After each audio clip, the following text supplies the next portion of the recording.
5 coisas que eu aprendi no livro Produtividade para quem quer ter. A primeira coisa que você precisa pensar é que você precisa ter um equilíbrio na sua vida entre as coisas que você precisa fazer e o seu tempo de descanso com a família. Então, você não pode nem só ter tempo ocioso, mas também não pode só trabalhar, né? A gente precisa aí de um equilíbrio na nossa vida.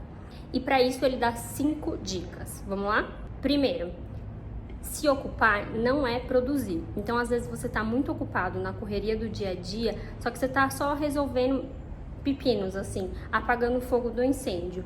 E o que de fato você precisa fazer para produzir, para ter resultado, você acaba não fazendo. Então, essa é a primeira dica. Segunda dica: as prioridades, elas nunca vão terminar, são intermináveis, né, a nossa lista de tarefas.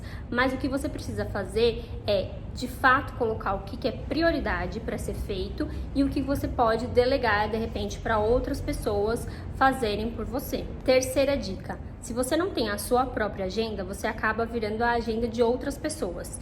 Vamos colocar aí como exemplo o WhatsApp. O seu WhatsApp provavelmente fica tocando o dia inteiro de gente te chamando. Se você ficar o dia inteiro olhando no WhatsApp, você vai ficar em função disso. Então você precisa priorizar o que realmente é a sua agenda no horário que você determinou. Então, por exemplo, se eu vou olhar o WhatsApp tal horário, eu vou olhar naquele horário e as pessoas vão ter que esperar para eu responder. Quarta dica: a direção, ela é mais importante do que a velocidade, porque às vezes você fica num ritmo muito acelerado, mas você não tá com um determinado objetivo ali em mente. Então é mais importante você realmente saber onde você quer chegar e ir em direção àquele objetivo do que só correr sem ter nem direção nenhuma para onde você realmente quer ir. Quinta dica: é muito comum a gente ficar o tempo todo preocupado com um monte de coisas que a gente tem que resolver na hora que a gente não pode resolver.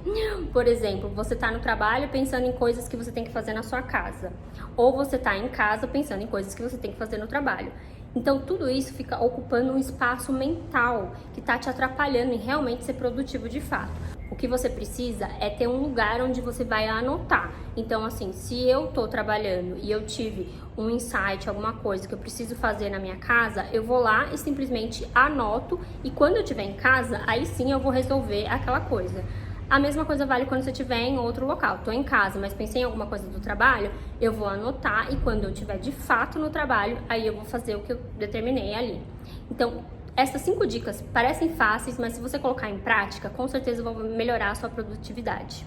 Se você quer mais dicas como essas, de alguns livros de produtividade, de desenvolvimento pessoal, segue aqui que a gente vai trazer bastante coisa.